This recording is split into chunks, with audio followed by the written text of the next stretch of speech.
So gusto mo ba ng -5 to -10 degrees na thermal improvement sa GPU mo? Well, here's how.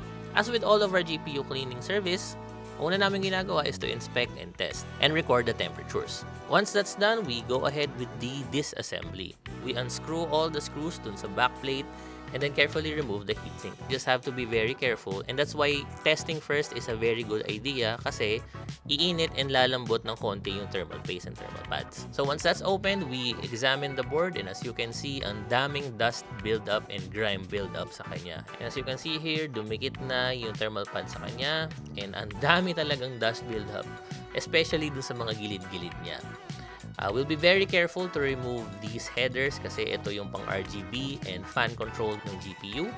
And finally, we go ahead with the planning for the thermal pads. We draw yung pinaka-layout niya doon sa card itself so that we can mark and take note of the measurements of the thermal pads.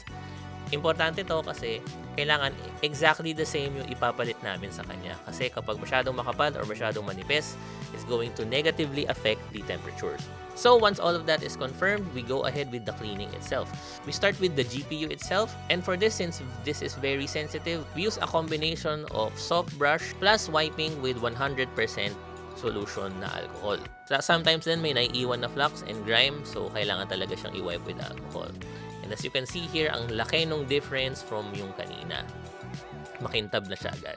The next thing is yung mahirap, and that is the heatsink. We first remove the shroud to reveal yung napakakapal na dust build-up dun sa heatsink and dun sa fans ng shroud mismo.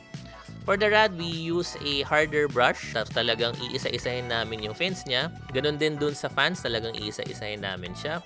Plus, a high-powered blower para matanggal yung mga dust dun sa pinakagitna ng heatsink fins. So we also use cotton buds to get into the nooks and crannies para matanggal talaga lahat ng dust.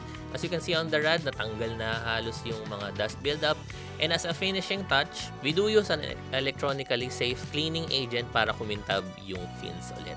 Finally, doon na tayo sa thermal pad replacement. Dahil na-measure na namin siya ng eksakto, we'll cut it into shape and ilalagay namin siya doon sa taas ng VRMs, sa taas ng VRAM, and doon sa lahat ng components na meron siya kanina. Kaya, very important na we took note of the layout. Tapos, last but not the least is the reapplication of the thermal paste for the die itself. It's very important kasi ito yung pinakamainit na part ng GPU. Once that is done, we reassemble and hope na gumagana pa siya. And we do a final test and we see na meron siyang 10-degree difference, especially dun sa hotspot niya.